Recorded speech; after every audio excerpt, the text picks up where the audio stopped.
Ladies and gentlemen, please welcome the International Association of Chiefs of Police Executive Board.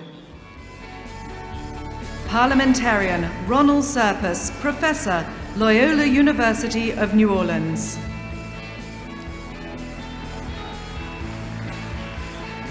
General Chair of the Division of State and Provincial Police, Colonel Tracy Trott, Superintendent, Tennessee Highway Patrol. General Chair of the Division of State Associations of Chiefs of Police, Timothy Lowery, Chief of Police, Florissant, Missouri Police Department. General Chair of the Mid-Sized Agencies Division, Paul Williams, Chief of Police, Springfield, Missouri Police Department.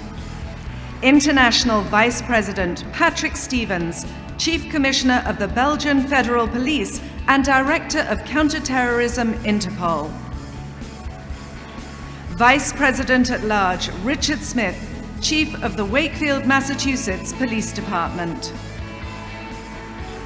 Vice President at Large Wade Carpenter, Chief of Police, Park City, Utah Police Department. Vice President Treasurer Dwight Henninger, Chief of the Vail, Colorado Police Department. Fourth Vice President Cynthia Renaud, Chief of Police, Folsom, California Police Department. Third Vice President Stephen K. Stevens, Chief of the Buffalo Grove Police Department in Illinois. Second Vice President Paul Sell, Chief of the Montclair State University Police Department in New Jersey. First Vice President Louis Deckmar, Chief of Public Safety for the City of LaGrange, Georgia. Immediate Past President Terence Cunningham, Deputy Executive Director, IACP.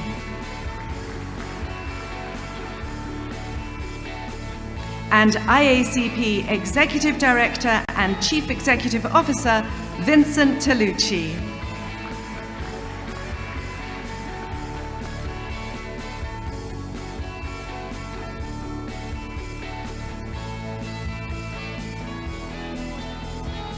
Ladies and gentlemen, please join us in welcoming our distinguished guests at the dais.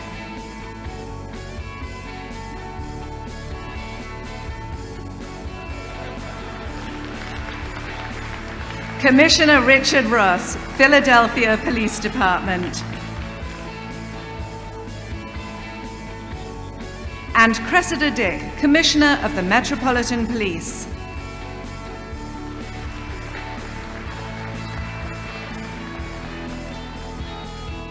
At this time, please welcome the IACP Executive Board as they join the head table.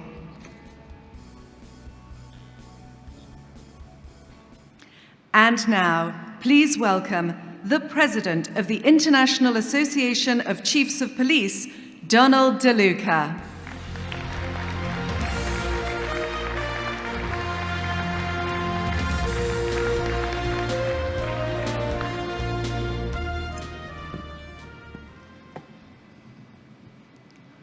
Good morning. It is my privilege to call to order the General Assembly of the 2017 Annual Conference and Exposition of the International Association of Chiefs of Police. I'd like to start by thanking all of you for being here. IACP has had a strong, growing year. We have 30,000 members in 150 countries.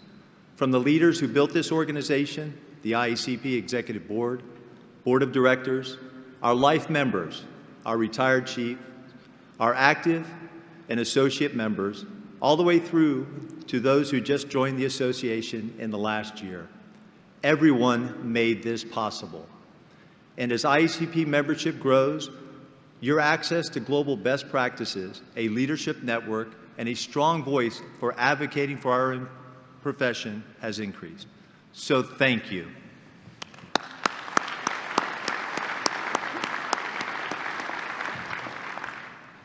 I would like to now take a moment to recognize the past presidents of the IACP and other special guests who are in attendance today.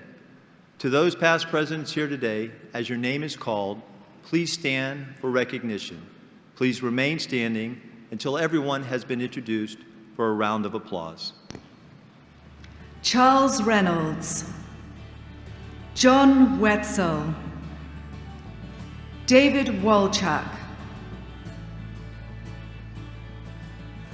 Ronald Neubauer, Joseph Samuels,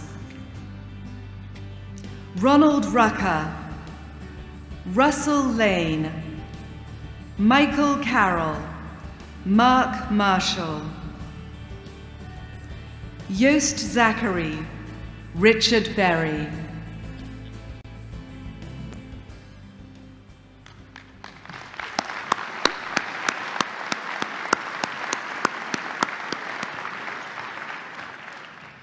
Thank you all. Just as we recognize those who have served us in the past, we also recognize those who have lost this year in the line of duty. Please join me for a moment of silence for our fallen officers.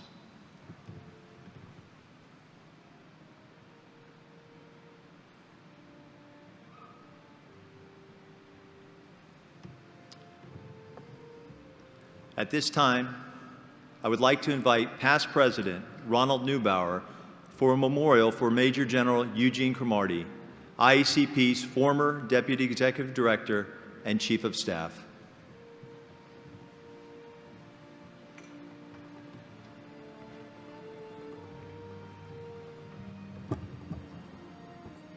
Thank you, Mr. President. Major General Eugene R. Cromartie was born in Wabasa, Florida on October 3rd, 1936. He was one of 9 children. His parents were Ulysses and Hannah Cromartie. His civilian education included graduating as valedictorian from Gifford High School in Gifford, Florida.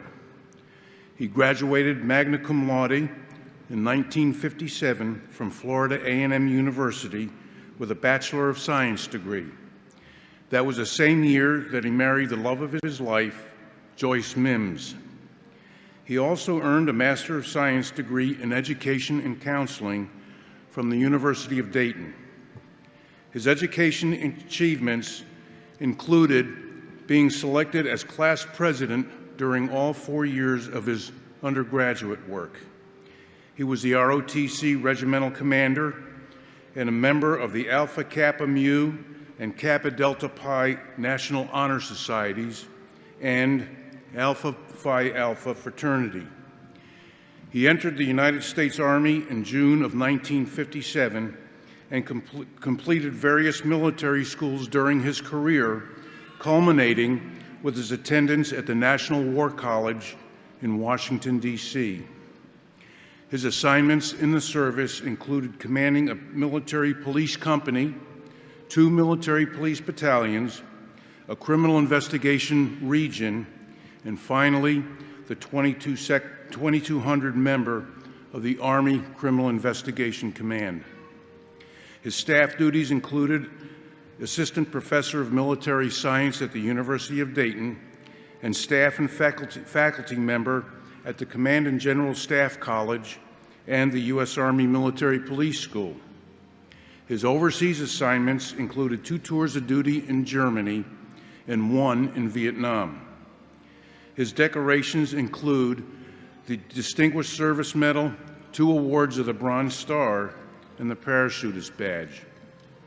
He is a past member of the Executive Committee of IACP and also served on the Narcotics and Dangerous Drugs Committee, was chairman of the Military Civilian Coordinating Committee, a member of the Ad Hoc Committee on Qualifications for IACP office. He also filled executive positions with the Boy Scouts of America, Noble, and the National Sheriff's Association. He also served as chairman of the Law Enforcement Exploring Committee. After retiring from the military in April of 1990, Gene assumed the duties and responsibilities as a Deputy Executive Director and Chief of Staff of IACP. During his time with our association, he continued to distinguish himself as a true leader and mentor. His contributions to the organization were many and will have a lasting effect on our future. He remained in his position for 16 years before retiring in November of 2006. As a tribute to his dedication and service to IACP and the law enforcement community, he was elected as one of only 5 honorary presidents of our association. Among his accomplishments include the first graduate of Florida A&M to reach the rank of general officer, recipient of Florida A&M University's Meritorious Achievement Award, recipient of the National Sheriff's Association President's Award. He was inducted into the Military Police Corps Hall of Fame, and he also was a recipient of an honored Doctor of Laws degree from Florida A&M University. He and his wife, Joyce, resided in the Washington, D.C. area and would have celebrated their 60th wedding anniversary this year. They have 4 sons, Alicio, Marco, Leo, and Gino. 3 of their sons served in the armed forces, and 1 currently serves as a police officer in Florida. But perhaps more important than all of his accomplishments, Gene has gained the admiration, respect, and affection of those many lives he touched during his professional career and his private life.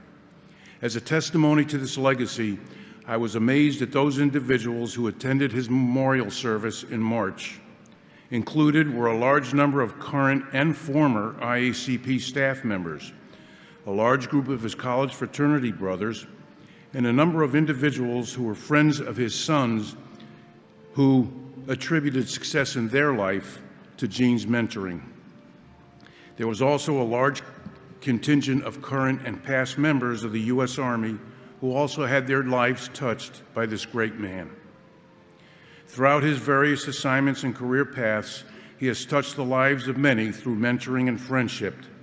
His impact on society may never be matched and will never be forgotten. Of all the accomplishments and honors I have attained in my life, one of the greatest is to be able to have called him my friend. May he rest in peace.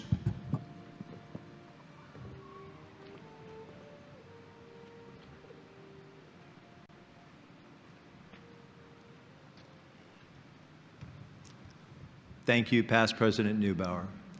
Now, please welcome Past President Dave Walczak for a memorial for Past President Bob Landon.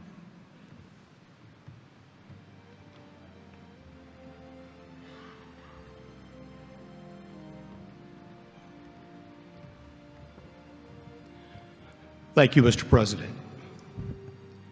Robert W. Landon, IACP past president, 1986-87, and chief of the Washington State Patrol in 1981 and the Montana Highway Patrol in 1989, passed away September 8, 2017. Survivors include his wonderful wife of 62 years, Evelyn, 2 children, 3 grandchildren, and 3 great-grandchildren. Chief Landon initially joined the State Patrol in 1953, just prior to a 3-year military tour during the Korean War, where he served as a U.S. Navy pilot aboard the Wasp aircraft carrier.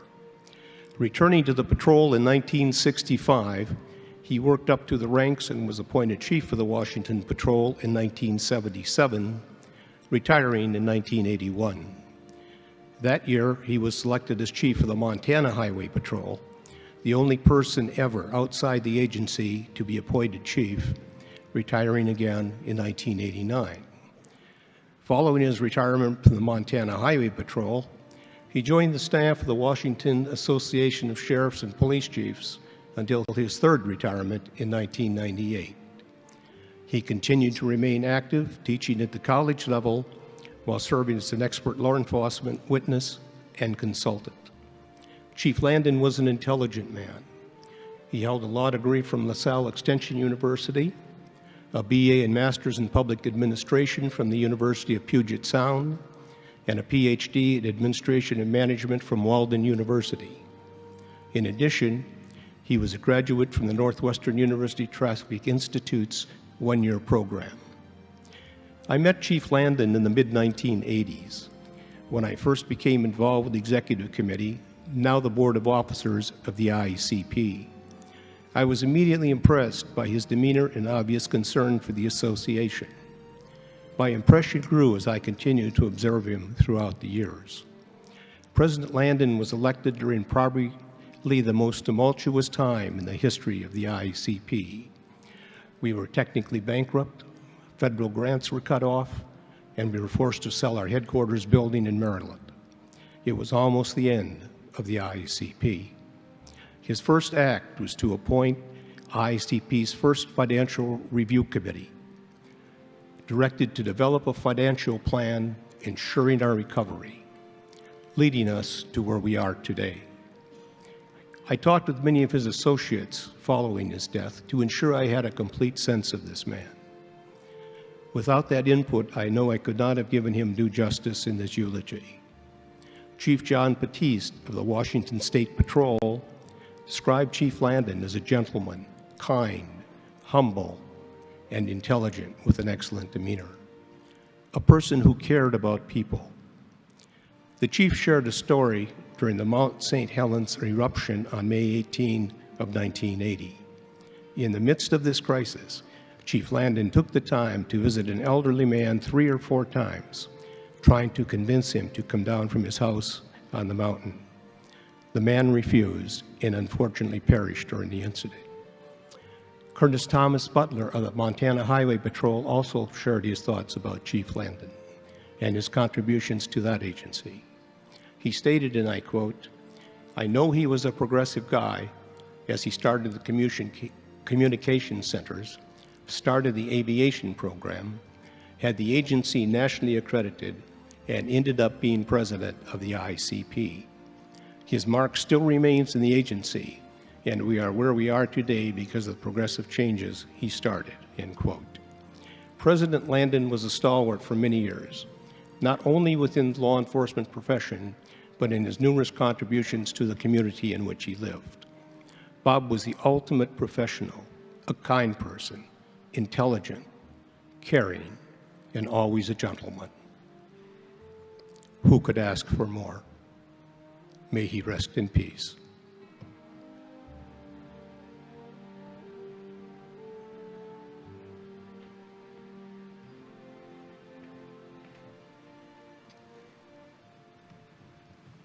Thank you, Past President Walczak. Before we continue, I'd like to take a moment to also recognize Past President Joe Carter here with us today. Joe, thank you for being here. Take a look around.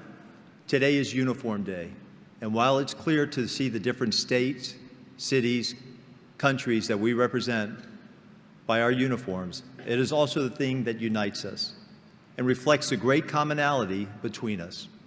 Our uniforms also highlight the impressive diversity about our membership. As diverse as we may be, this is the moment when we all stand together. Please welcome Commissioner Richard Ross of the Philadelphia Police Department to lead us all in the oath of honor.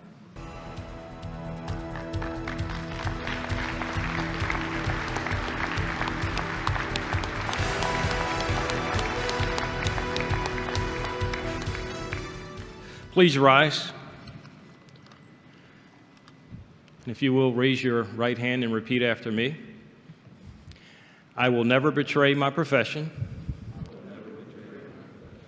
my integrity, my character, or the public trust. I will always have the courage to hold myself and others accountable for our actions. I will always uphold the laws of my country, my community, and the agency I serve. You may be seated.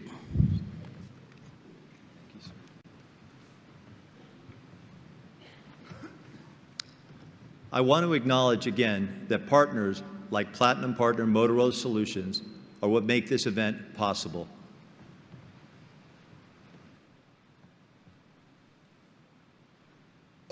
Data can make the difference between a successful outcome and a disaster, but data that's too late or too hard to find has no chance to help officers in the field.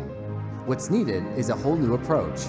We're reinventing public safety applications to transform the flood of data into mobile intelligence. These apps work together with networks and devices to unify countless data sources, so everyone acts on the same real-time information. They know the difference between a routine patrol and an emergency response, and update officers with the right information to succeed at both. They identify the best areas to patrol next. They create dynamic search areas for suspects and missing persons based on their age, mode of travel, and elapsed time. And they capture complete digital logs to save time, finding the points that matter and getting that intelligence to the people who need it at the right time and in the right way, so officers can focus on what matters most. Protecting our communities. This is the value of mobile intelligence.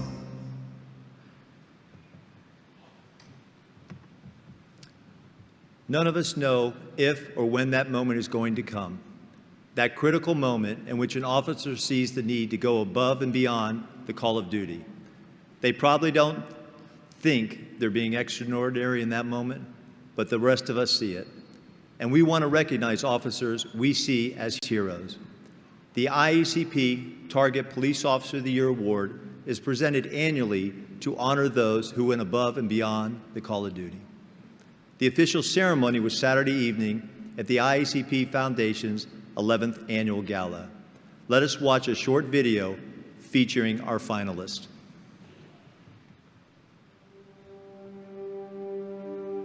For more than 50 years, the IACP has been proud to recognize outstanding law enforcement officers through the IACP Target Police Officer of the Year Award.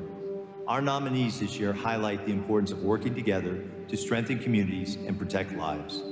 Target is deeply committed to the communities where we do business, because there are communities. We support organizations like the IACP and continue building strong relationships with local law enforcement partners to help make our neighborhoods and our neighbors safer and more secure. The incredible stories of this year's nominees epitomize the efforts of police officers to increase public safety around the world every day. Each of these officers exhibit incredible courage and perseverance while remaining true to the motto, to protect and serve. Chicago police officer Martin Hernandez and his partner observed an apparent drug transaction and moved to investigate.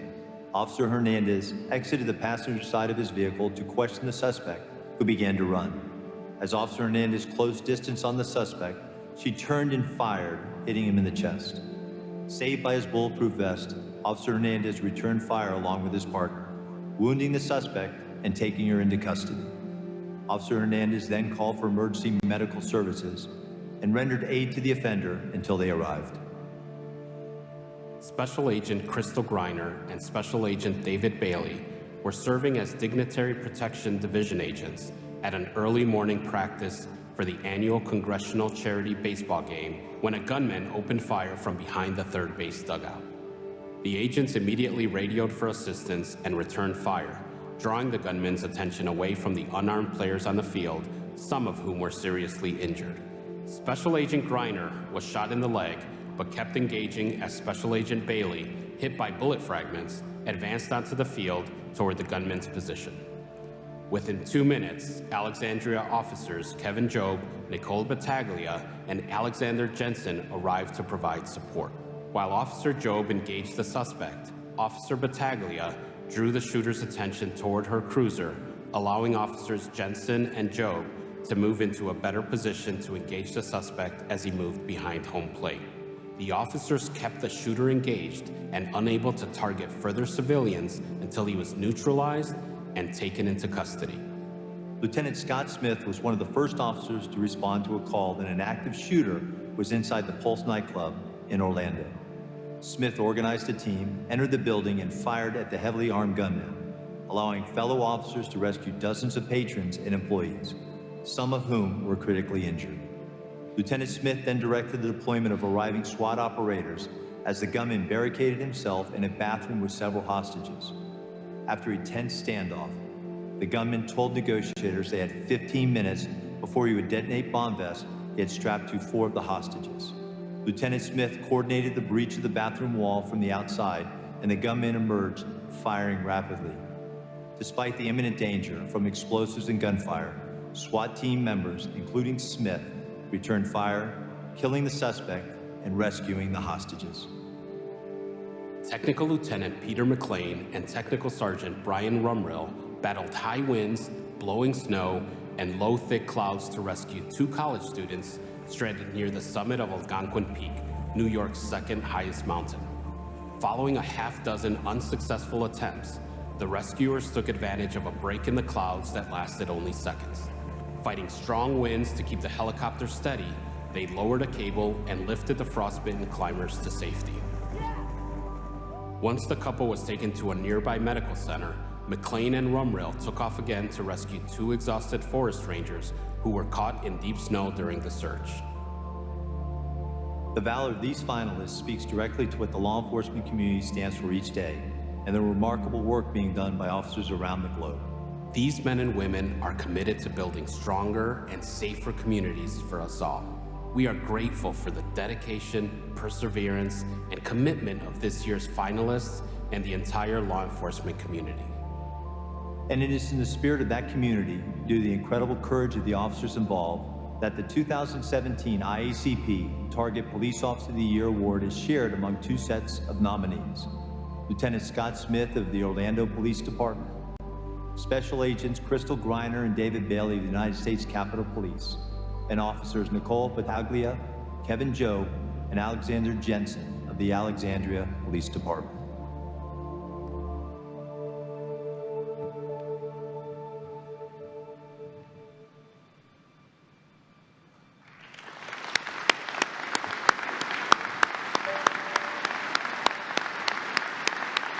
There are those unique situations where you know when you go in, this may cost you your life.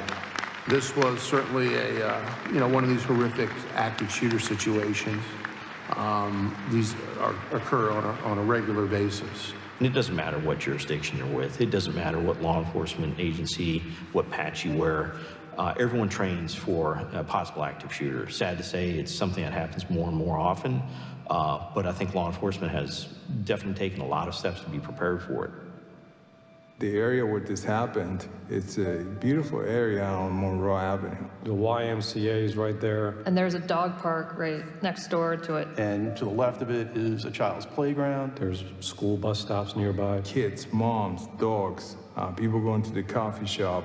They had gone down there with House Majority Whip leader Steve Scalise, which was their assigned protectee that day, had taken them out to the field. The suspect engaged David and Crystal, and engaged the group of members and staff and children on the field with high-powered assault rifle and a handgun. David and Crystal immediately went into operational mode and returned fire. Even after receiving gunshot wounds, both of them continued to engage the shooter. They knew the individual was trying to make access around the baseball field to get access onto the field, and if they let that happen, that would have been disastrous. When the call came out initially, it was towards the conclusion of our shift. Shots fired, that was the call. And then we heard Battaglia come on the radio, taking fire essentially. Their response to it was there was no hesitation, because there couldn't have been any hesitation to it, just from the time factor. They got there that quickly.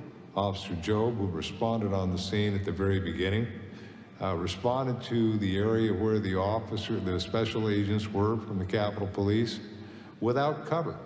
Kevin gets there, it's very confusing because the U.S. Capitol Police officers were in plain clothes. So there's, folks firing at each other and just trying to get a sense of who's a bad guy, who's a good guy. Officer Battaglia, Nicole, arrived at the scene at a slightly different location, and she immediately took fire from the subject with a long rifle. She pulled up and drew the shooter's attention to her and stopped him from shooting civilians. That enabled our other officer, Officer Jensen, to get in a position where he could triangulate on the subject. And they started working as a team together. David and one of the Alexandria officers developed into a contact team and went forward even further. And it was Officer Jensen's marksmanship capabilities at, I believe it was 40 to 50 yards away, that he was able to execute what he needed to do and stop them.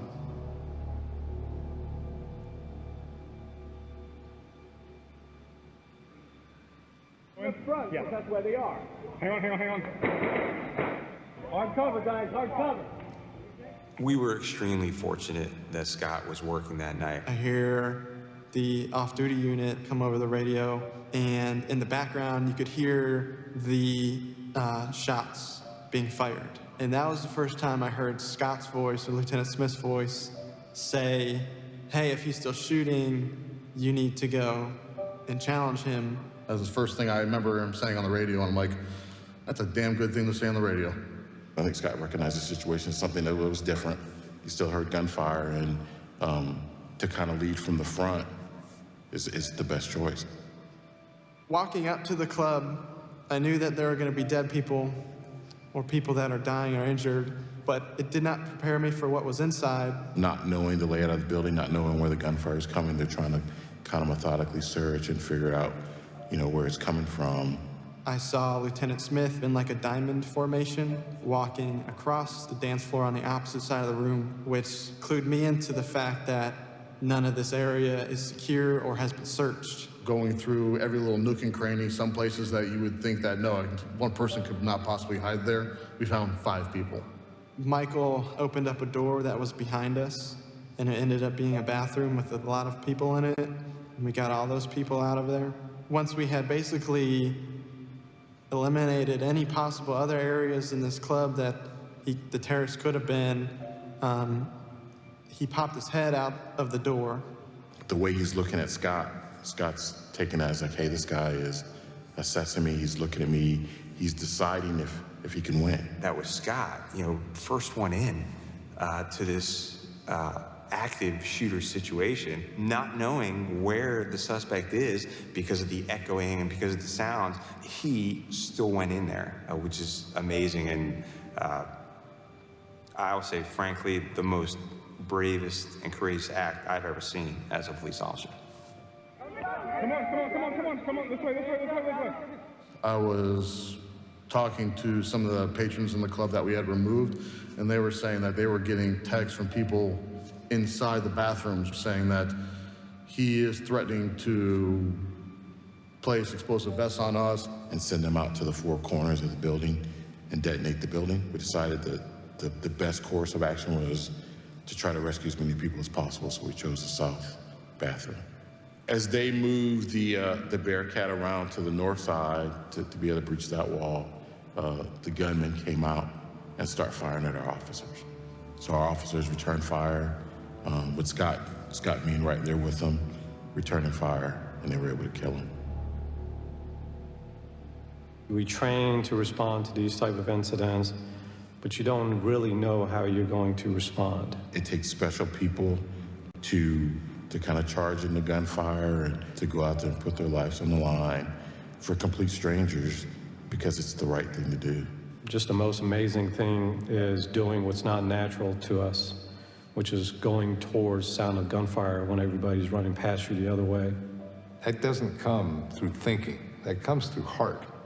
It's the one thing they train you for, but you're never given that experience, and you never know how you're going to handle it when it actually comes into play.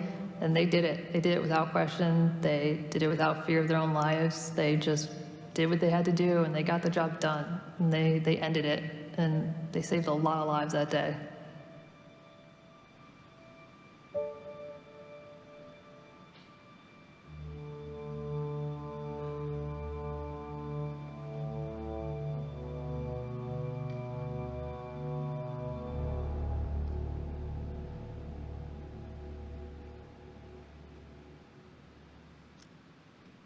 Again,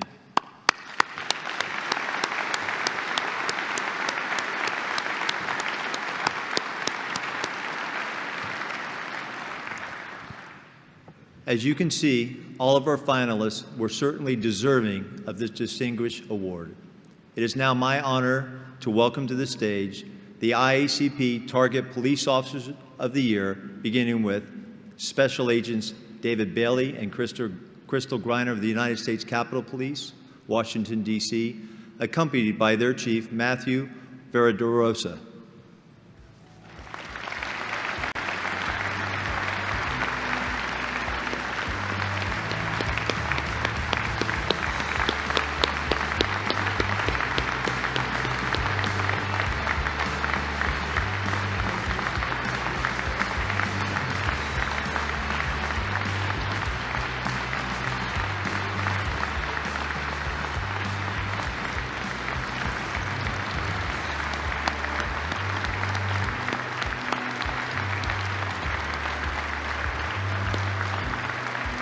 Please stay.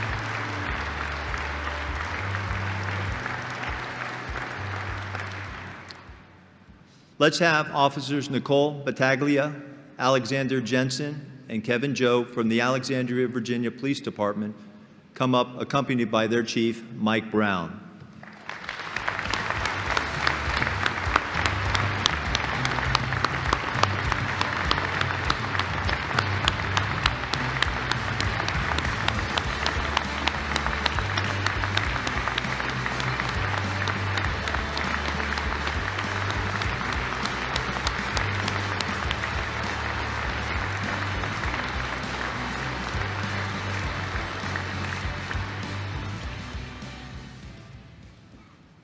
And finally, Lieutenant Scott Smith from the Orlando, Florida Police Department, accompanied by Chief John Mina.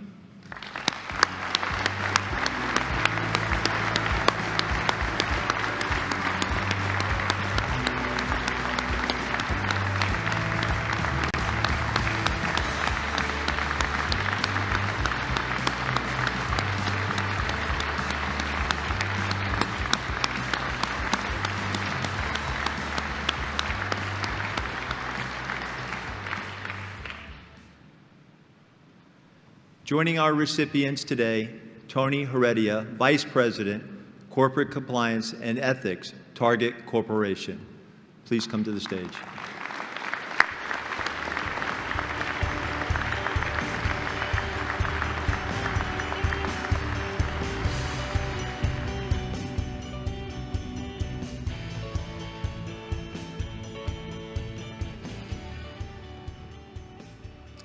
Let's have a round of applause for our Target Police Officers of the Year.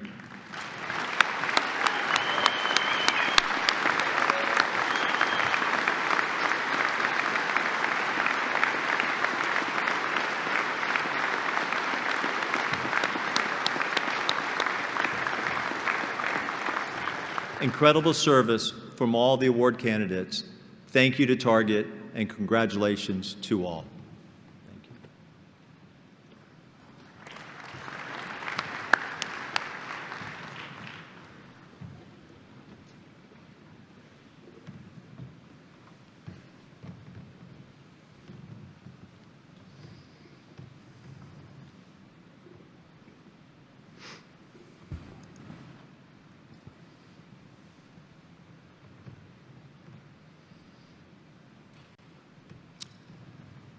It's hard to believe that almost a year ago, I was being sworn in as the president of the International Association of Chiefs of Police.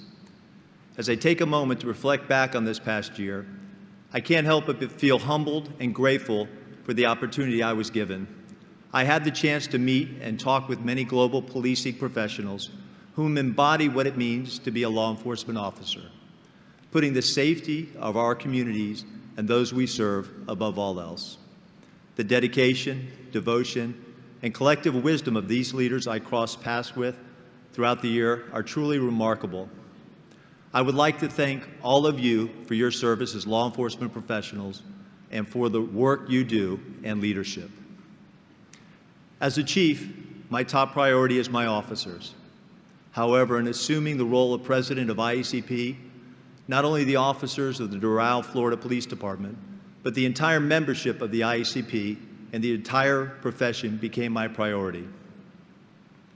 In order to better address this broad group, I wanted to make it a point to hear from law enforcement professionals all over the world.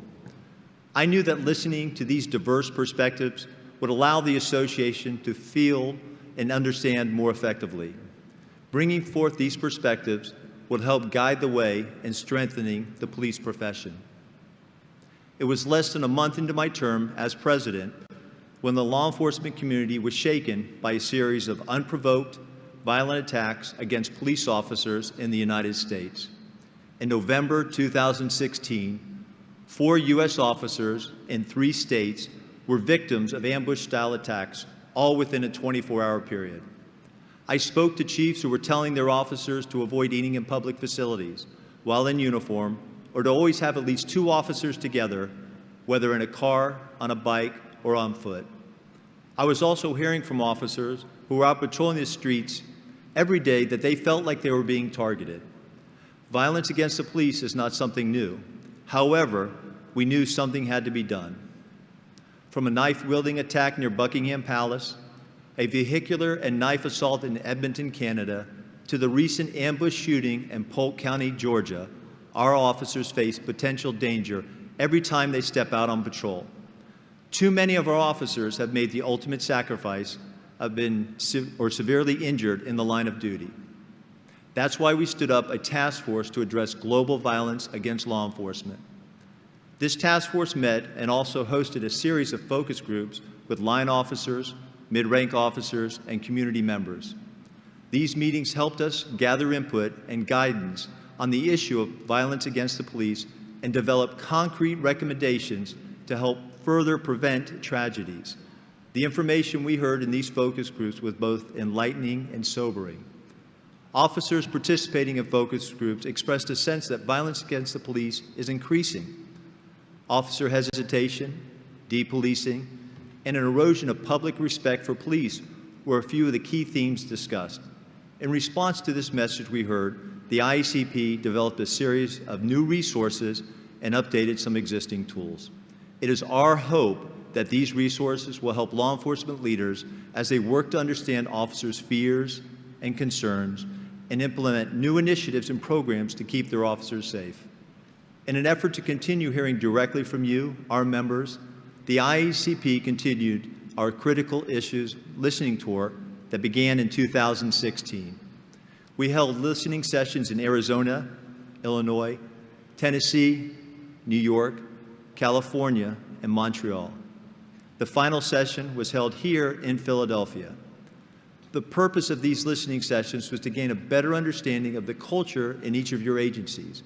We wanted to hear from you about the distinct challenges that you as law enforcement executives are facing within your communities and how the IACP can assist in developing better products and services to aid you.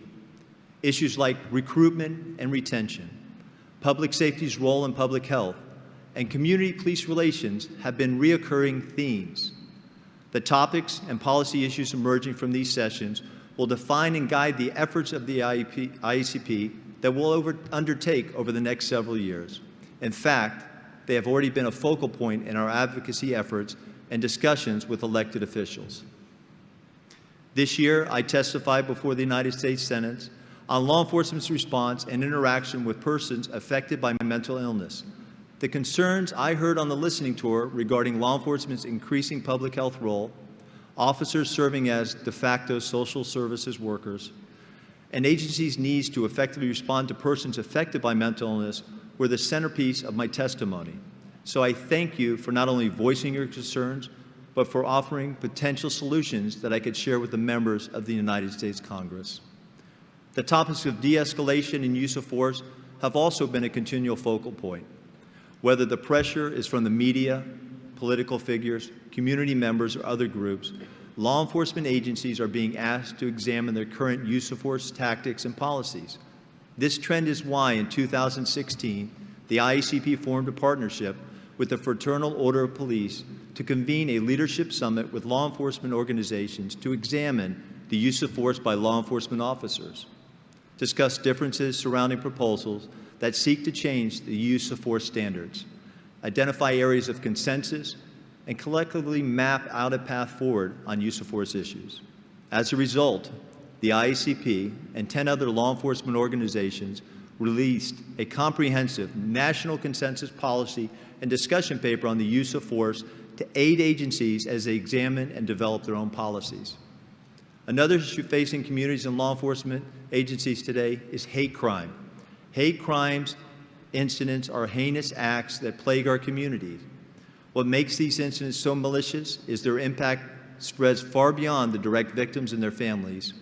These crimes have far-reaching effects on large segments of the communities in which they take place, spreading fear and division throughout.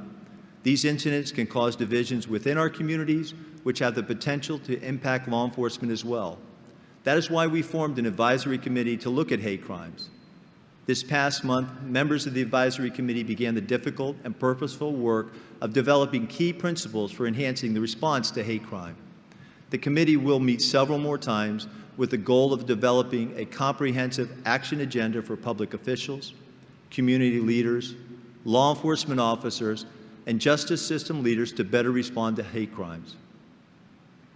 I've mentioned the opportunities I had to meet with police leaders around the world in the past year, and that global reach is the part of what makes IACP unique. I'm proud to say that this year, IACP reached a record of 150 countries, represented by more than 30,000 members. I've traveled the globe to better understand policing needs in Indonesia, Aruba, Canada, France, Germany, Taiwan, Colombia, and other countries. Clearly, this has been a remarkable, busy, productive year for the IACP, but our work on the behalf of law enforcement profession is not done. The IACP is always striving to provide the leaders of today and the leaders of tomorrow with the resources and tools they need to succeed as individuals and a profession. To that end, I'm thrilled to announce that the IACP will be embarking on some new initiatives to enhance the services we provide to our global membership. The IACP will be implementing a new online platform in the near future that will enhance communication between individual law enforcement professionals and agencies. Through this platform, a chief in a small town right here in Pennsylvania can easily connect the Los Angeles Police Department or the Police National in France. This immediate connection will contribute to the sharing of best practices, cost-saving initiatives, training ideas, strengthened leadership skills, and much more. Additionally, we are taking an instrumental step to further expand our global reach and representation by having, for the first time in IACP's history, a staff member based outside the United States. It gives me great pleasure to announce that Noreen O'Sullivan, former commissioner of the Garda Síochána, the Republic of Ireland's police force, will be joining the IACP as the Director of Strategic Partnerships for Europe. Commissioner O'Sullivan brings 30 years of law enforcement experience and will help the IACP expand its perspective and increase the IACP's touchpoint and services worldwide and membership. Please join me in giving me, Commissioner Noreen O'Sullivan, a hearty welcome.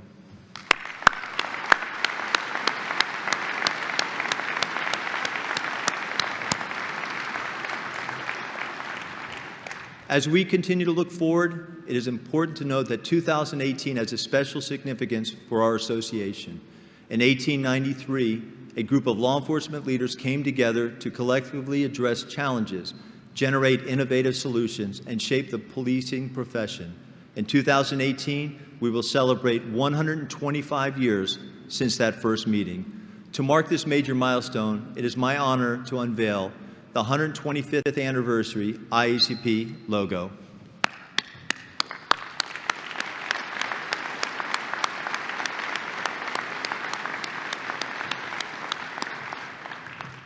This anniversary logo highlights the solid traditions and global reach of the association. It symbolizes our ability to honor and learn from the past while continuing to evolve to meet the needs of our rapidly changing world. I invite you to join us as we celebrate our rich history and look forward to the next 125 years and beyond. As I close today, I'd like to take a moment and acknowledge all the incidents that have impacted us globally, incidents like that which occurred this month in Las Vegas.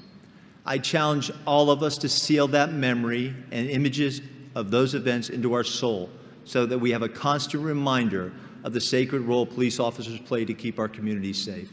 It is a powerful reminder that the men and women behind the badge are present in our communities. On or off duty, armed or not, they are present. At concerts and places of worship, on our highways and in our parks, they stand ready to serve and protect. And as we saw in Las Vegas, some gave their life doing just that. Thank you all for your service to communities around the world. I am grateful to you, the IACP members, who gave me this wonderful opportunity. Your dedication and leadership, not just with the IACP, but also with this noble profession, has been a true inspiration to me in my career and during my time as president. Thank you.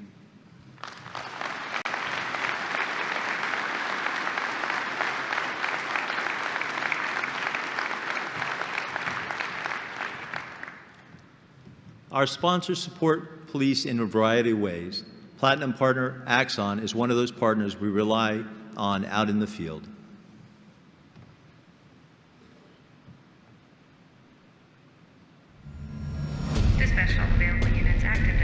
5756 East Maple Street.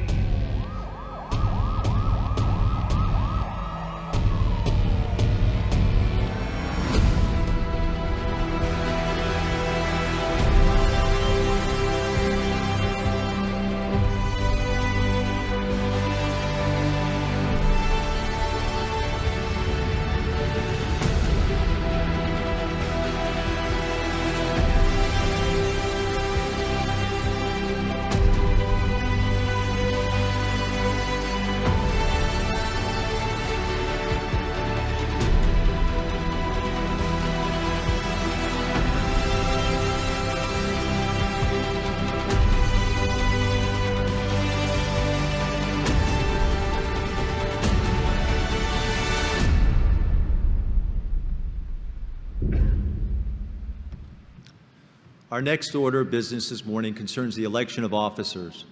IACP parliamentarian and honorary IACP president, Dr. Ronald Surpas, please come up for your report.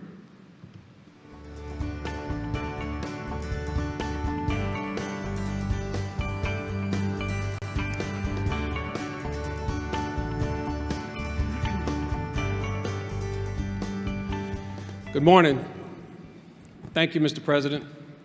As parliamentarian, I hereby report in accordance with the requirements in the IACP Constitution. The IACP Board of Directors has certified the eligibility of all candidates to hold IACP office. As set forth in the IACP Constitution, the following incumbent officers will ascend to the following board positions at the conclusion of the 2017 Annual Conference and Exposition. President, Chief Louis Deckmar, LaGrange, Georgia, Police Department. First Vice President, Chief Paul Sell, Montclair State University Police Department in New Jersey. Second Vice President, Chief Stephen Castevens, Buffalo Grove, Illinois Police Department. Third Vice President, Chief Cynthia Renaud, Folsom, California. Continuing in their current term of service as Vice Presidents at Large, Chief Richard Smith, Wakefield, Massachusetts Police Department, and Chief Wade Carpenter of the Park City, Utah Police Department. We will now hear briefly from the candidates running for IACP office, beginning with candidates running for fourth Vice President.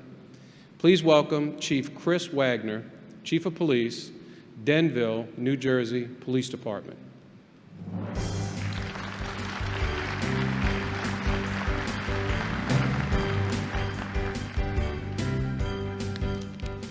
Good morning, everyone. My name is Christopher Wagner. I'm a former president of the New Jersey State Association of Chiefs of Police and the current Chief of Police of the Denville, New Jersey Police Department. My career in law enforcement spans 30 years, and I'm here today to seek your support and your vote for my candidacy for fourth Vice President of the IACP. My campaign is based on a simple but important premise of putting members first. The position of Chief of Police has been an essential part of my life for 30 years. Police executives provide the leadership for public safety in all of our communities, but today our duties are beset by challenges involving crime, terrorism, and natural disaster. In addition, we face a myriad of challenges, both legislatively and legally, nationally and statewide, which affect our office and our ability to perform our duties daily. The leadership of the IACP is vital in helping us meet those challenges. As I look out into this audience today, I see myself. I sat in those same chairs where you are today, wondering, how can I get my concerns on the agenda of the IACP? Because it's such a large organization, getting our concerns to the attention can sometimes seem difficult.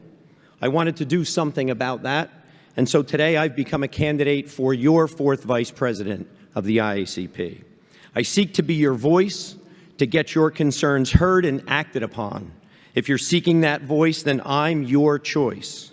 I've taken my campaign across this great nation from coast to coast. I've had the opportunity to speak with so many of you. Many of you have told me how much you appreciate the great work of the IACP, but sometimes can be frustrated by not being able to get your concerns to become part of the organization's agenda. I can promise you that as your fourth Vice President, I will make that my major responsibility. I promise to be that voice for you. My background demonstrates my ability to do just that. As President of the New Jersey State Chiefs of Police Association, I consistently reached out and acted upon the concerns of our more than 500 members. I'm particularly proud of the progress we made in the area of community relations during my tenure as President in New Jersey. As Chief of the Denville Police Department, I've listened to and acted upon the concerns of the members of my department and the community at large. I've effectively managed 2 officer-involved shootings and Hurricanes Irene and Sandy, the worst natural disasters to hit my state and my community in my lifetime.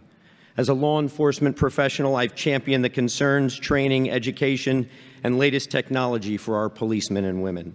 I am proud to be a chief of police, and I appreciate the work of the IACP.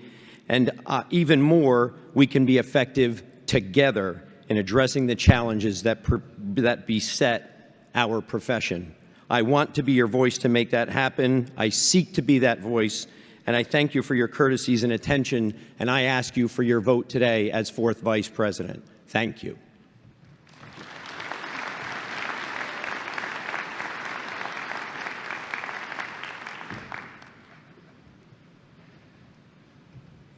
Thank you, Chief Wagner. Please welcome Chief Dwight Henninger, Chief of Police, Vail, Colorado Police Department.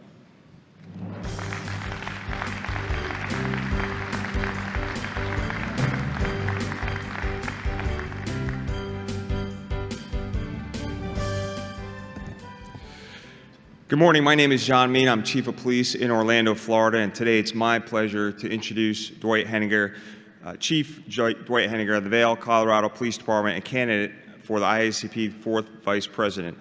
I'm proud to support Chief Henninger because I firmly believe that he will not only help us face challenges in our communities, but will strongly represent our profession through his leadership of the IACP. We need a person who understands the importance of building relationships within law enforcement, a person who understands the distinction between urban and rural departments and will advocate for the initiatives that will meet the needs of both. And Dwight Henninger is that person. He has received the endorsements of 8 past IAC presidents and 2 past executive directors, 10 states, the FBI, NAA, and NALI. I encourage you to vote and vote for Dwight. Now it is my honor to introduce Chief Dwight Henninger. Thank you. Thank you, Chief Mina. I'm honored to have your endorsement. You represent the best of our profession. My heart goes out to all of you that have suffered tragic losses to these natural and man-made disasters recently. I understand how difficult this must be for your officers, your communities, and yourselves. We all stand with you. Know that. Since I announced my candidacy last year, I've crisscrossed the country and Canada, traveling over 40,000 miles to have the privilege of meeting with many of you to discuss policing issues and hear your concerns in your communities. This outreach included 8,000 emails, hundreds of hits on my website, countless tweets, 8 days of conference booths, and 6,000 neon green wipes. No one has worked harder. My goal has been to demonstrate to all of you just how fully committed I am to the IACP. I have shown my 19 years of involvement in the IACP, including 10 of our committees, SACOP, our foundation, and the International Division. That commitment culminated in the last 5 years as your elected treasurer. Thank you for your trust in me. It's been over 60 years since a chief from Colorado was the president of IACP. A lot has changed in the world of policing since then. We are facing what is arguably one of the most difficult times for our association and our profession. It's even more critical now that you have an association that's willing to speak out on your behalf and be on behalf of the profession of law enforcement. Friends and colleagues, I am that person. I've heard your challenges as I traveled, and it's amazing how similar the problems are around this country and the world. Violence against the police, untreated mental illness, opioids and drug abuse, recruiting and retention challenges, natural disaster responses. Police officers are currently being asked to handle all the ills of our communities, and community police relations and the trust that occur in that. Those are just a few of the things we all face. I'm dedicated to working with the IACP staff and experts to provide you the tools and best practices Thank you, and I ask for your vote. Appreciate it.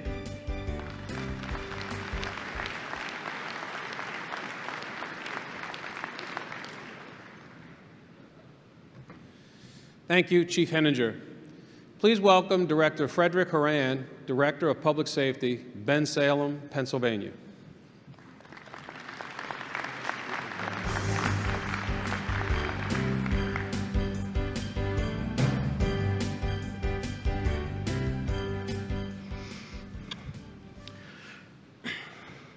Good morning, my fellow law enforcement leaders. Like the other candidates, I have been fortunate and have had a great career over the last 30 years, and you can read all about that in my bio. But I'm not going to spend my time talking about myself or what I have done in the past or who is endorsing me. This election is not about me nor the other candidates. I believe it is about our great association and its future direction, about the services of our membership, about defending and promoting our profession, and most of all, about making law enforcement respected again. You see, I am running for 4th Vice President of the IACP, and as much as I love this association, and as much as I know it is the most important organization in the world for law enforcement leaders, I believe the IACP must do more to support the members and to provide more leadership for our profession, especially now. Our profession is being disrespected and is under attack, especially in the United States, where last year more police officers were killed in ambush-style attacks than any time in the last 2 decades. Fewer and fewer people are applying for police departments, and according to research by the Pew Foundation, 81% of police officers believe that our profession is not being treated fairly. To combat these problems, I believe that this association must attempt to partner with other organizations to do the following. We need to hire professionals to get the message out to the public. For example, the United States military has become one of America's most respected professions, partially because every branch of the U.S. military has stirring advertisements about the heroic work and their important mission. Law enforcement needs to do the same thing, and I believe our association should be leading the effort. I believe we need to hire professionals to do a better job at getting our story about the kind, the compassionate, the heroic work of members of our profession. And we need to have media professionals to effectively respond to the vicious, unfair, and unwarranted attacks on law enforcement. But most of all, I believe that we need to provide the members of our association the necessary technical expertise to help them if they ever find themselves living a nightmare like we have witnessed in Ferguson, Missouri, and many other places. I believe that no chief should have to deal with the unstrained news media alone, and I bet all of you agree with me. I believe we must do these things to support our members, to defend and promote our great profession, and to make law enforcement respected again. And I believe that this great association needs to leave that movement. Friends, that is why I am running and why I'm humbly asking your vote to vote Fred Herron for 4th Vice President of the International Association of Chiefs of Police.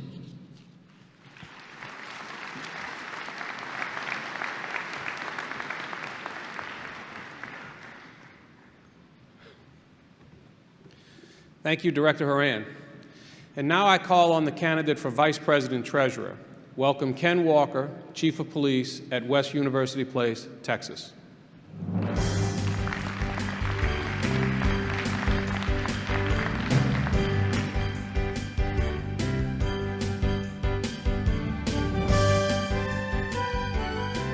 Thank you, Ron. I understand that I'm here today because for over 33 years as chief, I worked with outstanding men and women who did their duty no matter what was happening in the world every day. And to you, especially the ones that may be here today, thank you. I am really amazingly proud of what you've done. And I want to thank the Texas Police Chiefs because they supported me, and without their help, it couldn't be done. And a special thank you to Pete Modafferi and the Investigative Operations Committee, who for over 26 years gave me their friendship and their support. And to the past presidents, wow, you start reminiscing about where we came from in the 80s and the work that you've done and where we are now. thank you for your support and your friendship and your work to make this an outstanding organization. I'm inheriting a very fiscally sound organization because of Vice President Treasurer Dwight Henninger. He has done an amazing job, and thank you, Dwight. And to all of you, thank you for the opportunity to serve.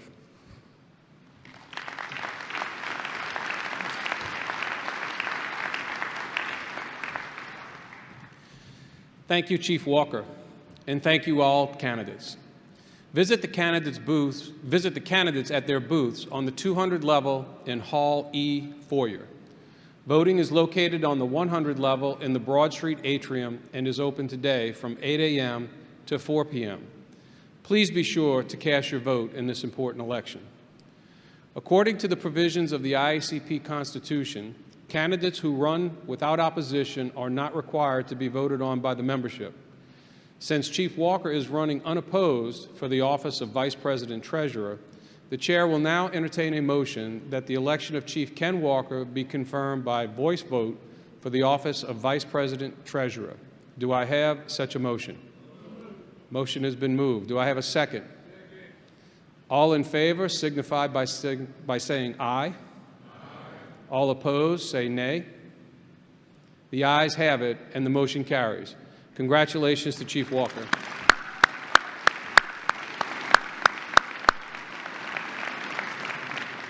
Good luck to all the candidates. Mr. President, this concludes my report.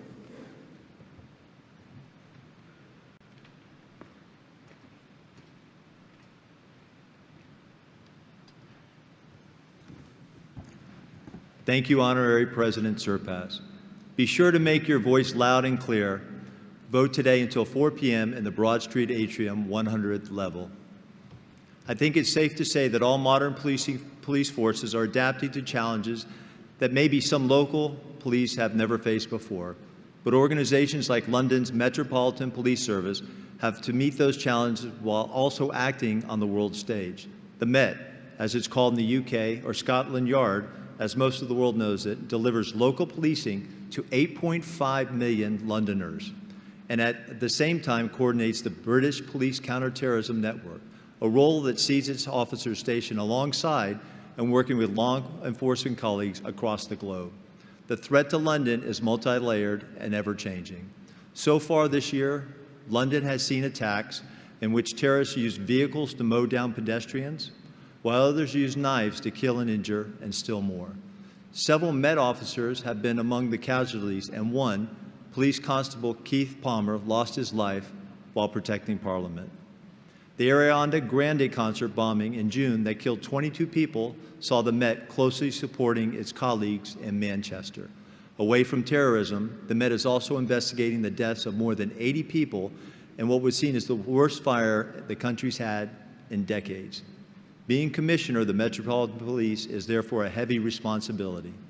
In April of this year, it became the duty of Cressida Dick, the Met's first female commissioner. After attending Oxford University, she joined the Metropolitan Police as a constable in 1983 and worked her way up through the ranks, and while she continued her education. She graduated at the top of her class with a master's degree in criminology from Cambridge University. She holds the Queen's Police Medal for Distinguished Service. We are honored to have her here today. Please welcome Commissioner Cressida Dick.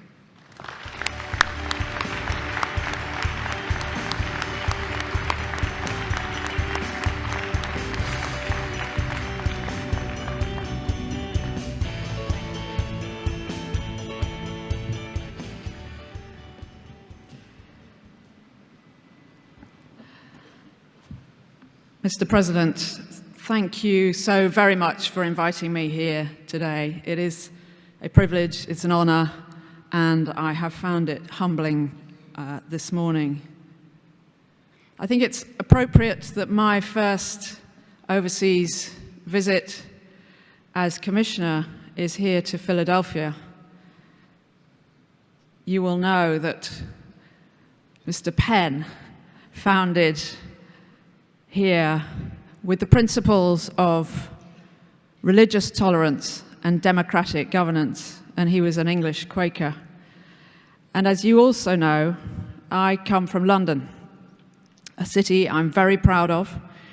It's historic, vibrant, and flourishing. It's perhaps the most diverse city on the planet.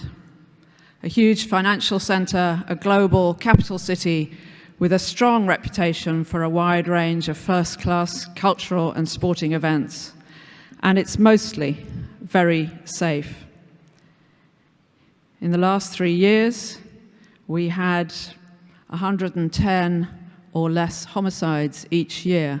110 too many, but in a city of our size, which is rocketing towards 10 million, I think you will agree that is a low homicide rate for such a city. And I come, as Mr. President has said, from the Met. Many of you will know it as the London Met, a large, capable service with a proud history. Since 1829, we have been protecting London's residents, commuters, businesses, and now the 20 million visitors, many of them American, every year. And we do that through our intelligence-led, community-based policing. Every week, our headquarters, Scotland Yard, hosts visitors from police colleagues, governments, other colleagues who are interested in how we work. There are many things they come to look at.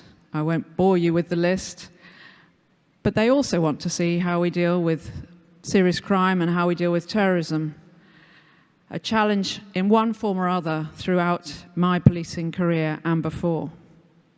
Indeed, Scotland Yard was bombed in 1888, and since then the terrorist threat has morphed almost continuously, and our response has, of course, evolved. I'm here having led the Met through what my Prime Minister described as a summer like no other, which began in March, just 2 weeks before I took up post, with that terrorist attack by a man armed with a vehicle and knives. It was aimed at the heart of our democracy, our Parliament, and his actions murdered 5 people, including Keith Palmer, an on-duty police officer, and Kurt Cochran, a very, very brave United States citizen. In subsequent attacks, we've had 4, 3 in London and 1 in Manchester. 2 of those have involved IEDs, the others knives and/or vehicles. In one, the use of fake suicide belts. 36 people have lost their lives, and many hundreds have been injured. I know I speak for all of us when I say our hearts go out to the victims of all terrorist attacks and senseless acts of violence, such as that perpetrated in Las Vegas a few weeks ago. And we offer our condolences and our support to everybody affected. We all face this global threat, from overseas, online, in our own communities. The scale, the trajectory, the threat may vary with our geography, our cultures, and our history.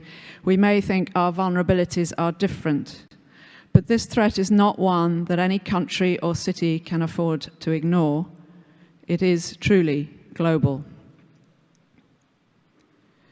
Since the dreadful events of 9/11 and the bombings in the London transport system in July 2005, we have, of course, invested hugely in the UK, in our intelligence and investigative abilities, in creating that national counterterrorism policing network led from the Met, in causing the closest possible work and working relationships between our police and our intelligence agencies, in some formidable laws, in special courts, special action in prisons, in physical and technological means to protect borders, iconic sites, crowded places, vulnerable people, in extensive programs of counter-radicalization and education, in taking down hundreds of thousands of items of extremist material from the internet, in creating, as you said, Mr. President, a global network with the presence of our police officers in 80 countries, working alongside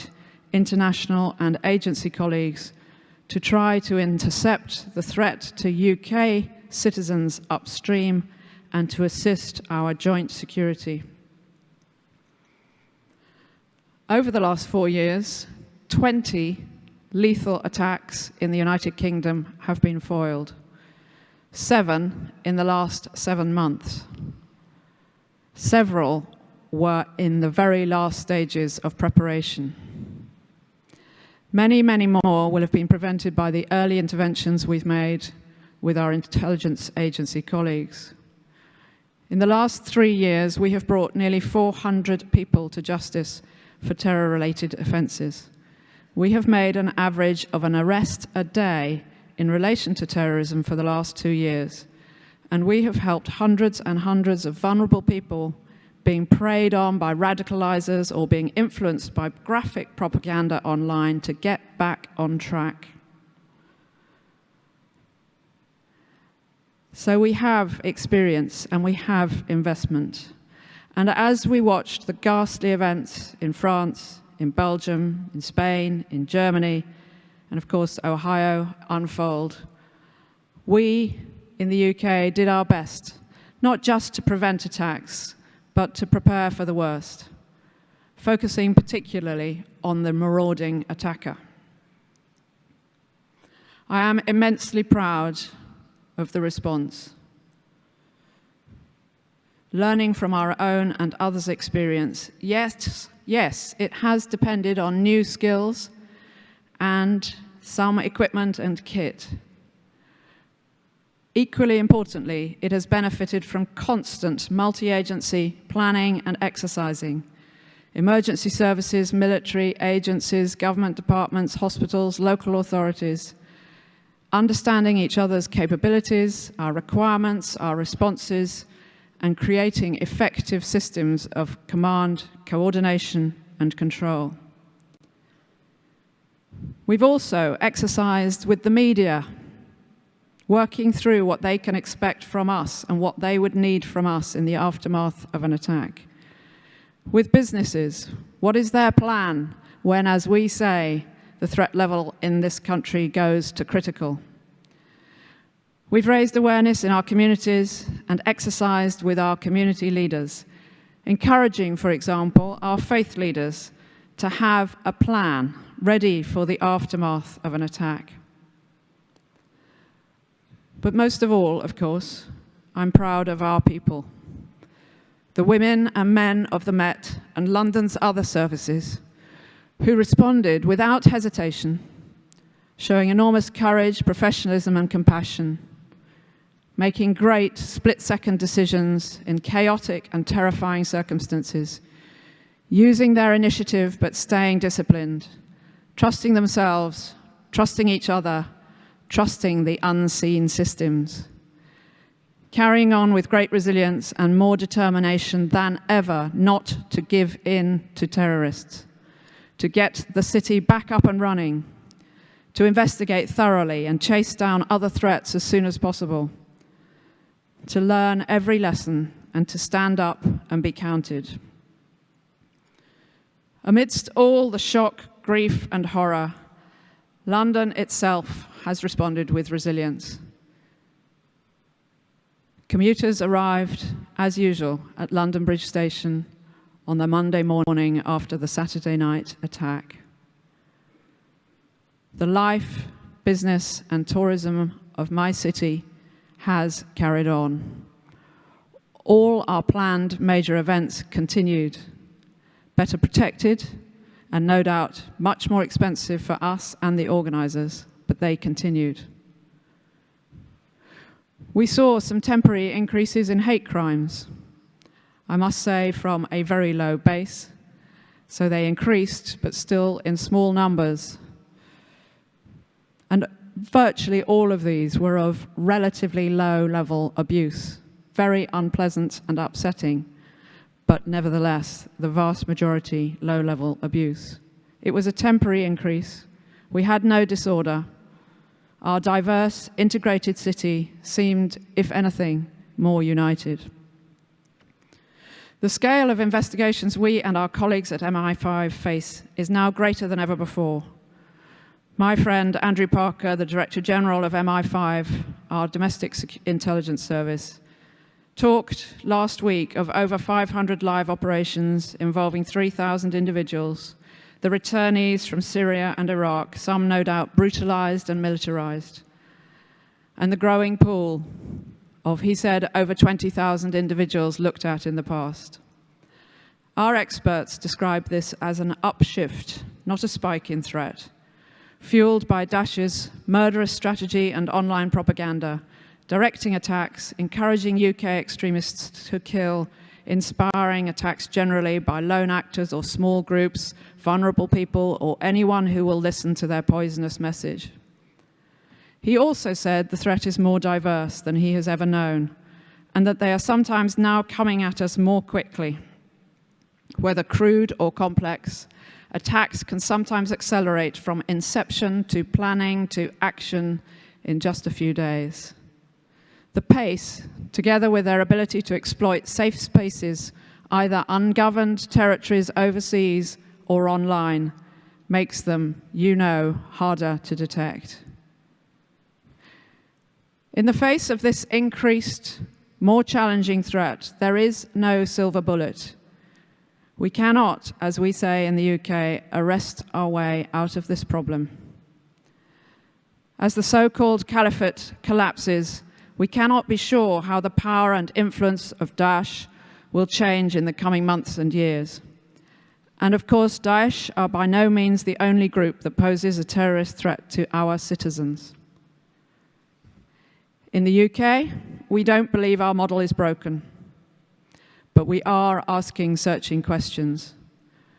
Our decades of work in this field have taught us to beware of both oversimplifying the problems and searching for a correspondingly reductive response. Indeed, it is in the layering of numerous approaches and techniques together that is required. Law enforcement can break the momentum and mitigate the threat down to a manageable level in order to create the space for longer-term preventative measures to take effect. We cannot eliminate the threat entirely whilst retaining the freedoms our societies rightly value, not in the short term. Our people rightly decide for us where they wish to see the balance struck between freedom and security. We're focusing in a number of areas. How can we make the most of technology and data to identify, disrupt, and where possible bring to justice those who pose the greatest risk? Of course. How can we mobilize our communities further? Communities defeat terrorism. We already receive great help from our public. Hundreds and hundreds of items of vital information every week. But we need more. We need people to be more alert. We need people to understand. We need people from all communities to get involved. A whole system effect. This is not just the job of law enforcement and those in national security, but the job of all our institutions and businesses, all sectors. It is truly all our job. And within the police, countering terrorism is not for specialists. It's part of all our jobs. I am acutely aware that the UK economy depends on London continuing to be seen as a safe place to invest and to visit, with, as it has, a highly effective criminal justice system.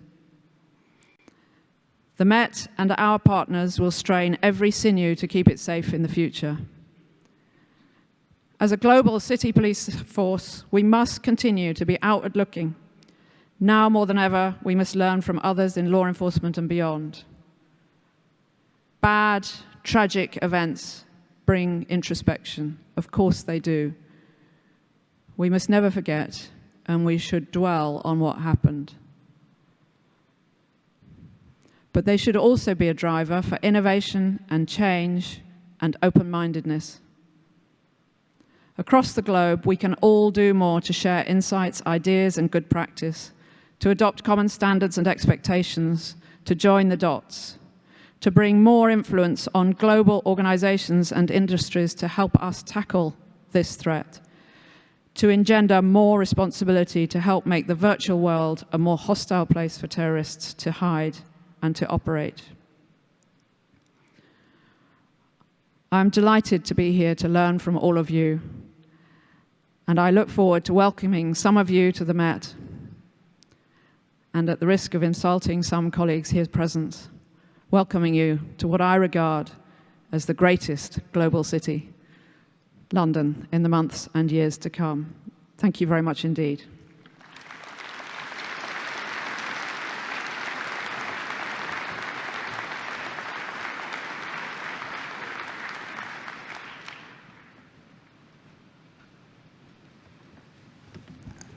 Thank you, Commissioner.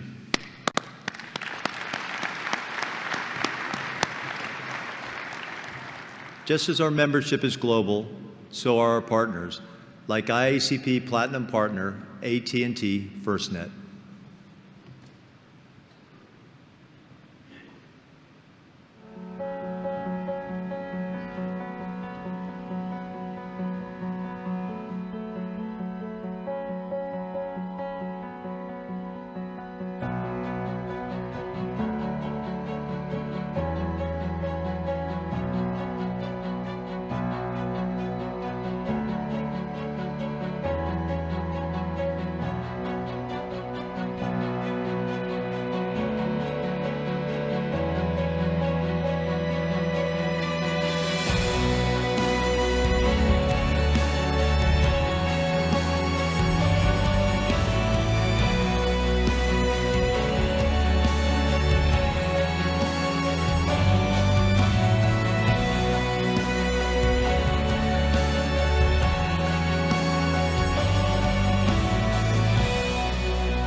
We are thrilled to have the United States Attorney General speak at our conference. Jeff Sessions served as Attorney General in his native state of Alabama before being elected to represent Alabama in the United States Senate in 1996. He was sworn in as U.S. Attorney General in February, and since that time has worked closely with the IACP on our shared mission of protecting communities in the U.S. and around the globe. Please join me in welcoming United States Attorney General Jeff Sessions.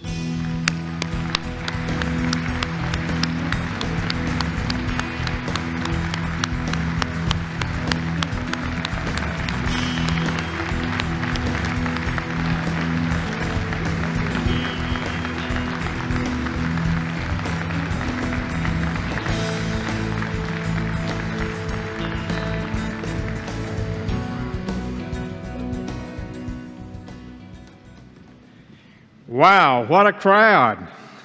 I am thrilled to be with you, and thank you, Chief DeLuca, for that kind introduction. More importantly, thank you for your 30 years of service to law enforcement. And I'm told your term as president is ending. Congratulations on a job well done, and congratulations to your successor, Lou Dekmar, LaGrange, Georgia. This is an important group. And I want to congratulate also, before we get started, the longest-serving law enforcement coordinator, Dee Dee Nelson of the Atlanta United States Attorney's Office, on receiving this year's Human and Civil Rights Award. I was present in the early 80s when the law enforcement coordinating position was created. I was the United States Attorney, and we had director in our office. Dee Dee was one of the first, maybe the first, to be brought on board. But it was the beginning of an enhancement in partnership between federal and state law enforcement. While you're here, I hope you'll get a chance to meet with Steve Cook. He's already met with many of you. He is the director of our Law Enforcement Liaison Office, which has been recreated and had not been operating lately. He's been an important part of our entire law enforcement team as we've evaluated the priorities for our Department of Justice and how we can be effective in reducing crime in America. I'm told that yesterday you got to hear from FBI Director Christopher Wray about continued ways for his agents and analysts in the field to partner more closely with your intelligence commanders as well. We are pleased, very pleased to have Chris on board. He is one of America's great lawyers, top of his class at Yale. He served in the Department of Justice as a top deputy in the deputy's office and later chief of the criminal division. He was there when 9/11 happened. He was one of America's most successful and highest paid lawyers. You would not know it to talk to him perhaps, but when we asked him about would he consider coming back and leading the great, critically important FBI, he said yes without hesitation, and that impressed me very, very greatly. On behalf of President Trump, it's an honor to be here with you today, to be with the selfless, courageous men and women of law enforcement. I want to commend IACP for bringing together more than 30,000 police chiefs, 150 countries to learn from one another and to build on relationships. That is exceedingly important in this world today. In particular, I want to thank the more than 100 police officers from 15 countries who are here with the Department of Justice's International Criminal Investigative Assistance Program, or ICTAP, with support from the Department of State. Your work in partnership with the country's ICTAP advisors makes people safer all around the globe. The threats we face have been growing. As the criminal element becomes more international, we must as well. That's why conferences like this are exactly what we need. I have increased our Department of Justice's MLAD, our Mutual Legal Assistance Treaty personnel, and will do more to reduce our time when we have requests from our foreign friends and allies. We'll ask our foreign friends and allies to do the same. We simply have got to get better in sharing information. And we're all facing a deadly and lucrative international drug trade. Drugs are killing more Americans than ever before, in large part thanks to the powerful cartels and international gangs.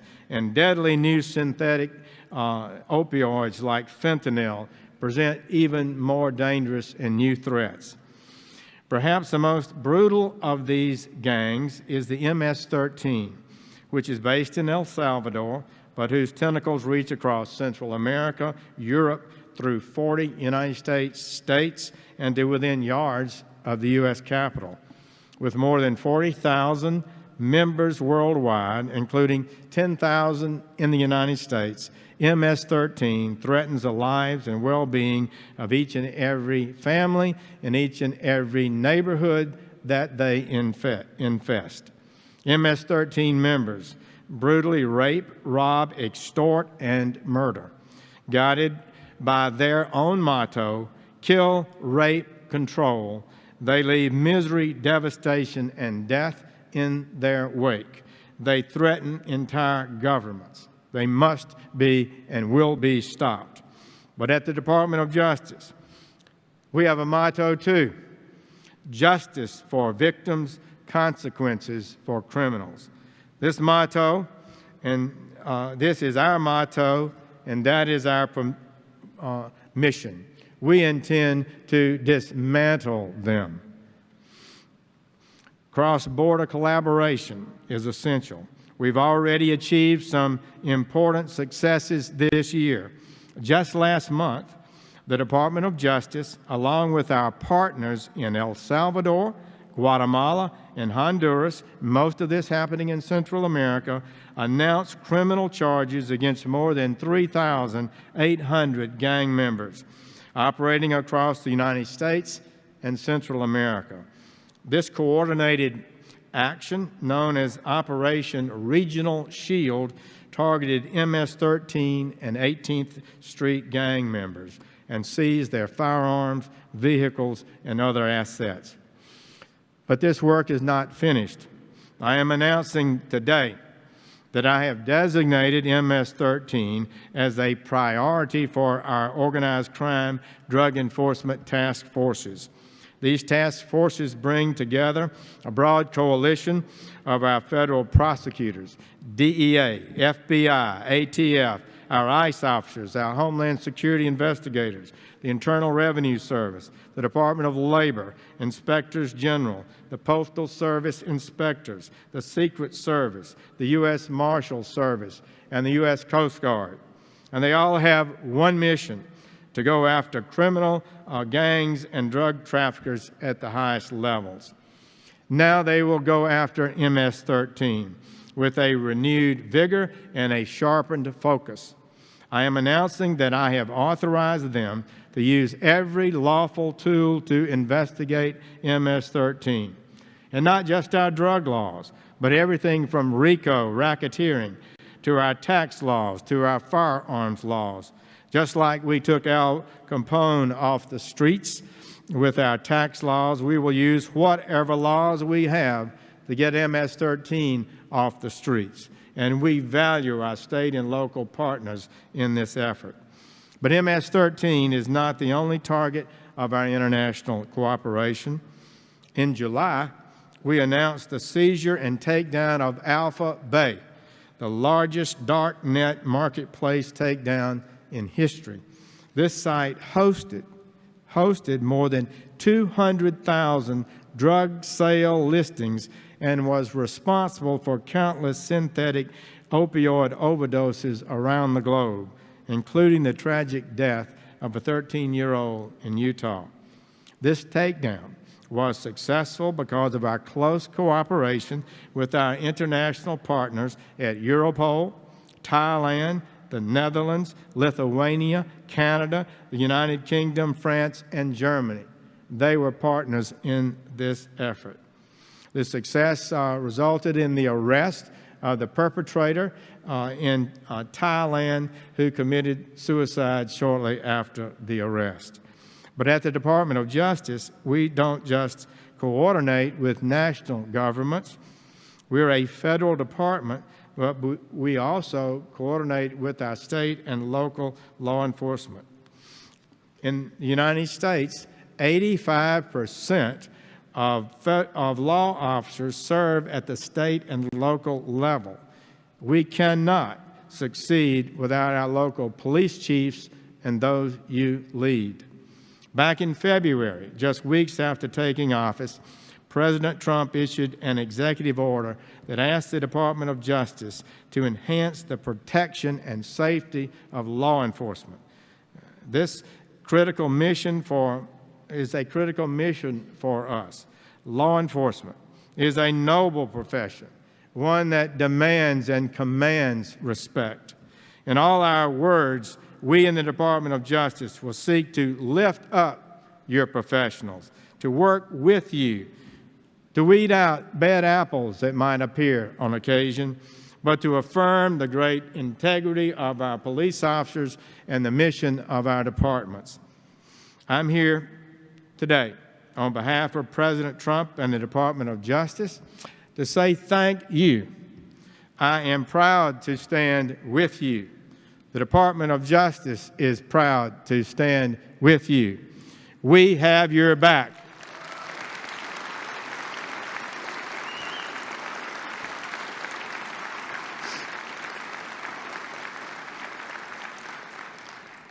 In addition to his back the blue order to the Department of Justice, President Trump sent us a second order, simple one: reduce crime in America.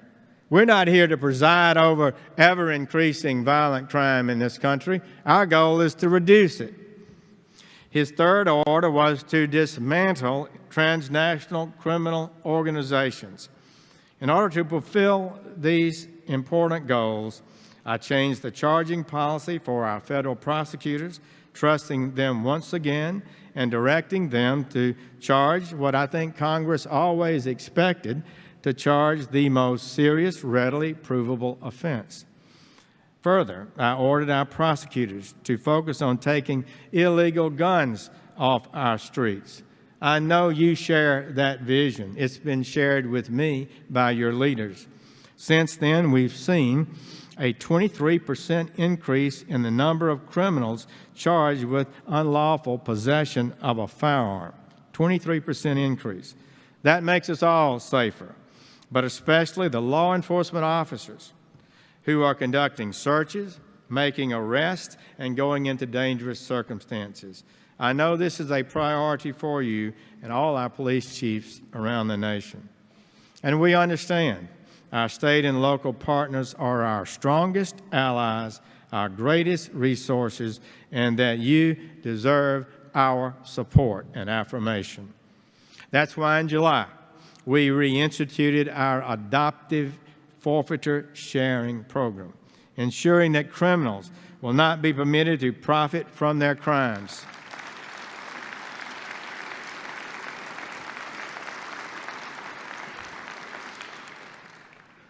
As President Trump knows well, civil asset forfeiture is a key tool that helps law enforcement defund organized crime, take back ill-gotten gains, and it weakens the criminals and the cartels. In departments across this country, funds that were once used to take lives are now being used to save lives. IACP has been a long-time advocate for this approach, and we're pleased to respond to your priority request. For the equitable sharing program to be effective, however, we need to maintain public confidence in their critics out there and in Congress. And so that's why last week, I directed Deputy Attorney General Rosenstein to appoint a Director of Asset Forfeiture Accountability to oversee the Department's asset forfeiture program to ensure that we don't have problems and errors and overreach.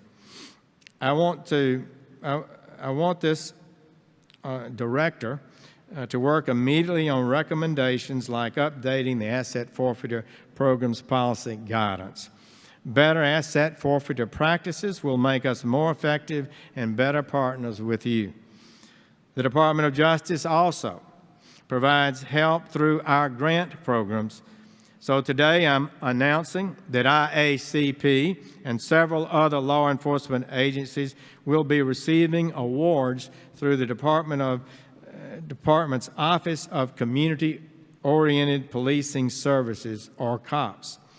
IACP will receive more than $200,000 for its Institute for Police and Community Relations, which aims to build trust and cooperation between law enforcement and the communities they serve.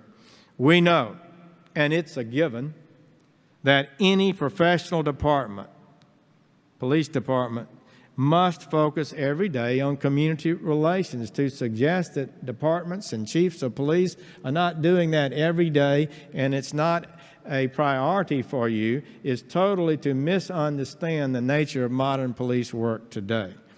So additionally, we will fund $5 million for the training to improve rapid response to active shooter events.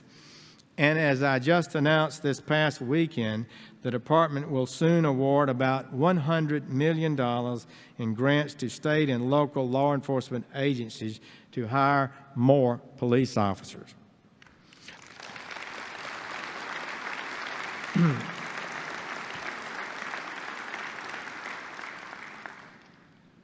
And we must recognize, friends, the number of police officers per capita in this country increased steadily from 1992 through 2007.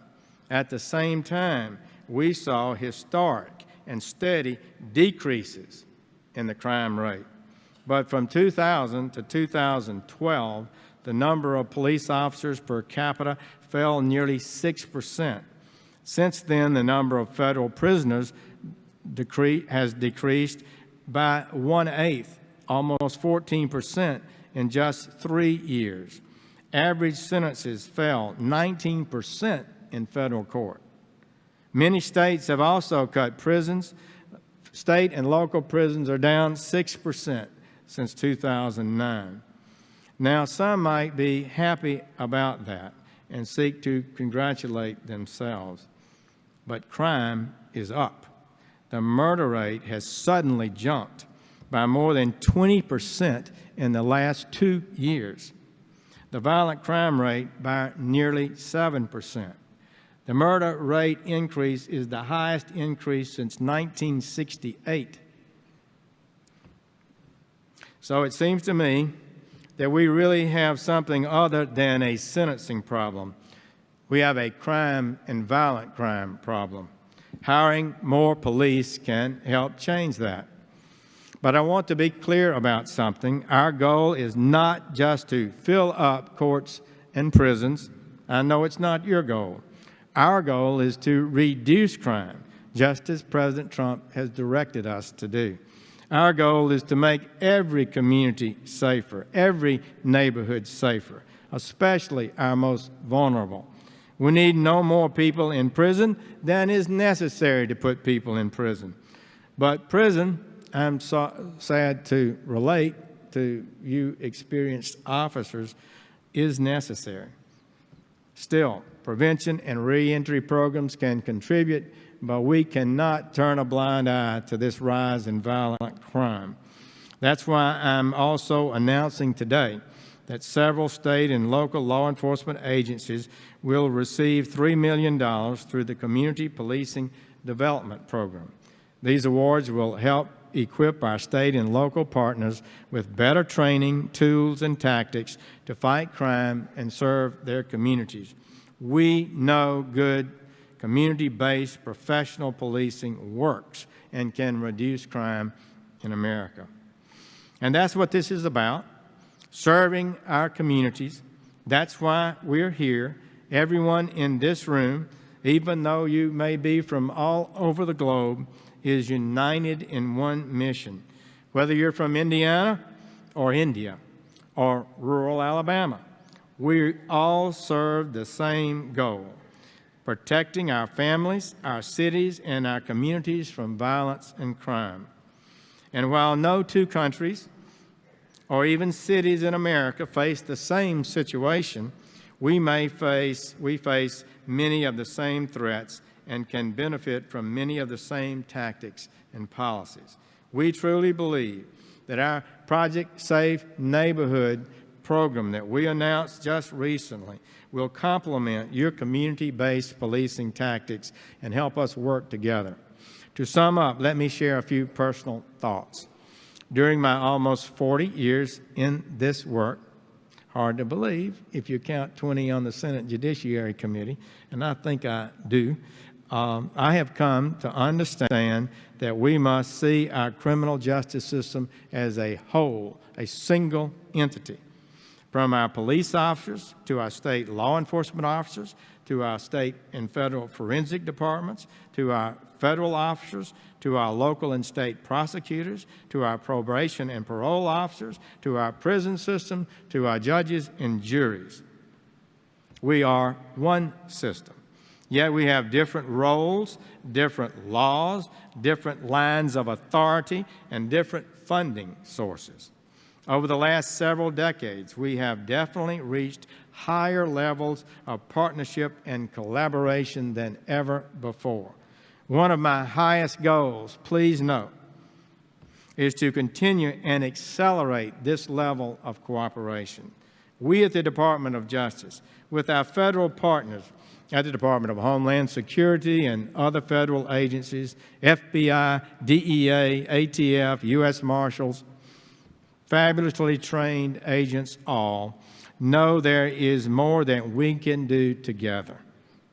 An arrest of a single drug courier in Columbus, Ohio, can lead to a national and international cartel takedown. A defendant with prescription drugs in New Hampshire can lead to a corrupt doctor or pharmacist in Miami. With the click of a mouse, a teenager can order fentanyl from China, causing the death of a 13-year-old in Utah. In many ways, our work supports and facilitates the extension of your cases, constantly taking the cases where you may lack a jurisdiction to take them. So I want to thank you all for working together in this international effort, for the work of IACP, for making a commitment to this noble but great profession. noble and great profession, and I look forward to being your partner to make our countries and our world safer places. Thank you all. God bless.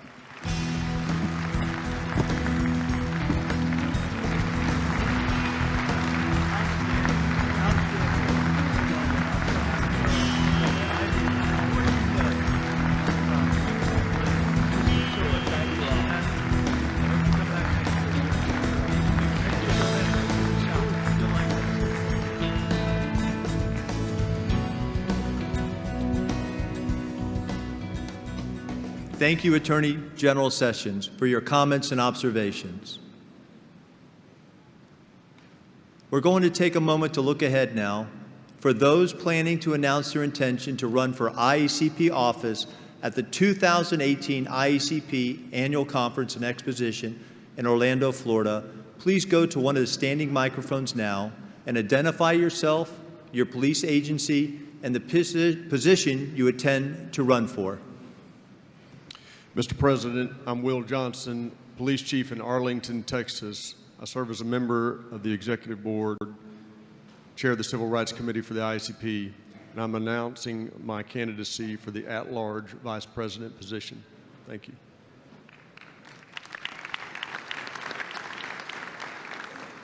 Mr. President and my fellow IACP members, my name is Bernadette DiPino, and I'm the Chief of Police in Sarasota, Florida. And I'm honored to announce my candidacy for the position of 4th Vice President for the IACP. The Florida Police Chiefs Association and I look forward to welcoming all of you to the conference next year in Orlando, Florida. Thank you.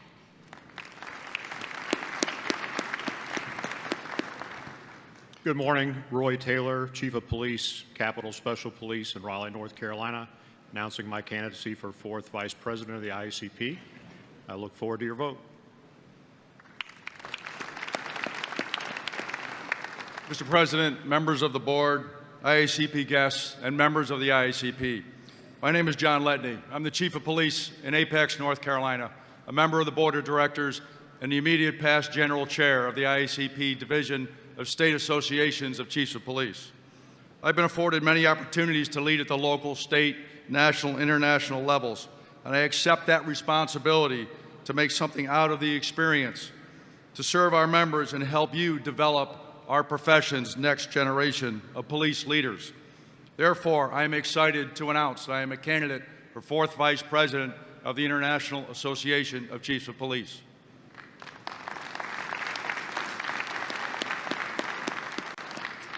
Mr. President, my name is David Roush. I'm the Chief of Police in Knoxville, Tennessee, and it is my honor and my privilege to announce my candidacy for 4th Vice President of the IACP.